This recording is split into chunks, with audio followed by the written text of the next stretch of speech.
പോകുന്ന ഒരു ഭാര്യയും ഭർത്താവുമാണെങ്കിൽ അവനറിയാം എൻ്റെ ഭാര്യ എനിക്ക് സ്നേഹിക്കണമെന്ന്, അവൾക്കറിയാം എൻ്റെ ഭർത്താവിനെ ബഹുമാനിക്കണമെന്ന്. സ്നേഹിക്കണമെന്ന് പറയുമ്പോൾ അതിനകത്ത് വളരെ വലിയൊരു ആഴമായ വിഷയമാണ് കൊടുത്തിരിക്കുന്നത്. ഞാനൊന്നും പറയുന്നില്ല, എങ്കിലും ഞാനൊരു കാര്യം ഓർപ്പിക്കട്ടെ. കർത്താവ് നമ്മളെ സ്നേഹിച്ചത് നമ്മുടെ ബലഹീനതയിലാണ് സ്നേഹിച്ചേ. കർത്താവ് നമ്മളെ സ്നേഹിച്ച് നമ്മുടെ രോഗത്തിലാണ് നമ്മളെ സ്നേഹിച്ചേ. കർത്താവ് നിന്നെ സ്നേഹിച്ചത് ആരും തുണയില്ലാതിരുന്നപ്പോഴാണ് കർത്താവ് നിന്നെ സ്നേഹിച്ചത്.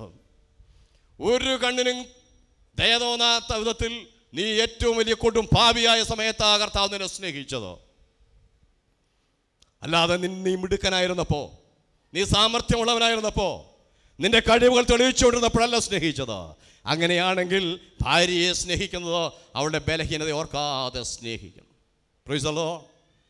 കർത്താവ് എങ്ങനെയാണോ നിന്നെ സ്നേഹിച്ചത്, നിന്റെ അവസ്ഥ ആ സമയത്ത് എന്തായിരുന്നു, ആ അവസ്ഥയിലായാലും നീ സ്നേഹിക്കണമെന്ന്. എത്ര മാരക രോഗം പിടിച്ചാലും അവളെ സ്നേഹിക്കാനിട്ടിടയായിത്തീരണം. ഭാര്യ ഭർത്താവിനെ ബഹുമാനിക്കണം. സ്തോത്രം. സഭ കർത്താവിനെ സ്നേഹിക്കുന്നത് ബഹുമാനിക്കുന്നത് പോലെ ബഹുമാനിക്കണം. വിഷയങ്ങളെല്ലാം ഞാനിവിടെ അവസാനിപ്പിക്കട്ടെ. ദൈവകരങ്ങളിലേക്ക് നമുക്ക് ഏൽപ്പിച്ചു കൊടുക്കാം. സ്തോത്രം. ഒരിക്കൽ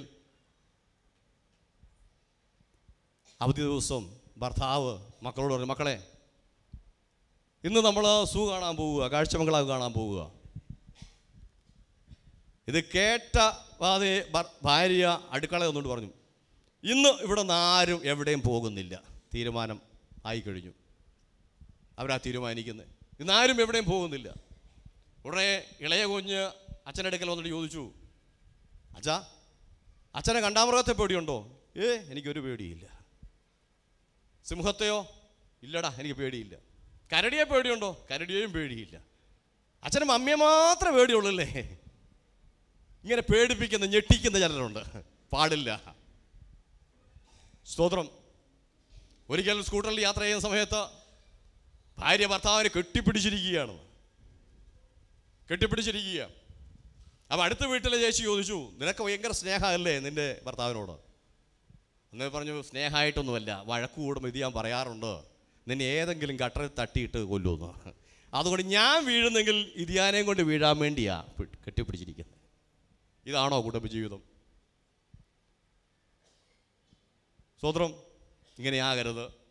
ദൈവകൃപയിൽ ആശ്രയിച്ച് നമ്മൾ മുന്നോട്ട് പോകാനിടയായി തീരണം. സ്തോത്രം. തുണ ആണെങ്കിൽ അത് ദൈവം കൊണ്ടുവരുന്നതായിരിക്കും. ആദാം ഉറങ്ങുമ്പോഴാണ് കൊണ്ടുവന്നത്. ആദാം അന്വേഷിച്ച് നടന്നില്ല, നാടുനീളെ നടക്കുകയൊന്നും ചെയ്തില്ല. ആദാം നല്ല വിശ്രമത്തിലായിരിക്കുന്ന സമയത്ത്, ഉറങ്ങുന്ന സമയത്ത് ദൈവം സൃഷ്ടിച്ചവൻ്റെ മുമ്പിൽ കൊണ്ടുവന്ന് കൊടുത്തു. സ്തോത്രം.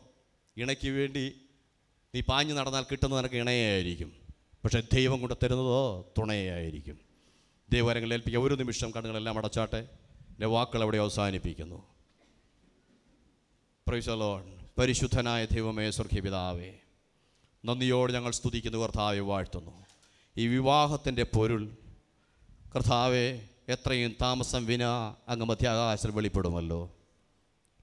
അന്ന് കർത്താവെ ക്രിസ്തുവിൽ മരിച്ചവർ മുമ്പേ ഉയർത്തെഴുന്നേൽക്കുകയും പിന്നെ ജീവനോടെ ശേഷിക്കുന്ന താമോ അവനെ എതിരേൽപ്പാൻ മേഘങ്ങൾ എടുക്കപ്പെടുകയും ചെയ്യും. Praise the Lord. കർത്താവെ ഹല്ലേലൂയാകയാൽ ഈ വിവാഹ കർത്താവിരുന്നിൽ പങ്കുചേരുന്ന ഒരാൾ പോലും കർത്താവിനെ കണ്ടുമുട്ടാതെ മടങ്ങുവാനിടയാകരുതേ. രക്ഷയുടെ അനുഭവത്തിലേക്ക് കടന്നു സഹായിക്കണമേ. പാപത്തെ ഏറ്റുപറഞ്ഞ് ഉപേക്ഷിച്ച് യേശുവിനെ രക്ഷിതാവും കർത്താവുമായി അംഗീകരിച്ച് സ്നാനമേറ്റ് പരിശുദ്ധാത്മാവിനെ പ്രാപിച്ച് ദൈവകൃപയിൽ നിൽപ്പാൻ അവരെ സഹായിക്കണമേ. നിൻ്റെ വരവെങ്കിൽ ഈ തൃശ്ശൂർ പട്ടണത്തിൽ നിന്ന് കർത്താവെ ലക്ഷക്കണക്കിന് ജനങ്ങൾ യേശുവിനെ എതിരേൽപ്പാൻ ഉണ്ടാകുവാനിടയാക്കണമേ. എല്ലാ പ്രിയപ്പെട്ട അനുഗ്രഹിക്കണം.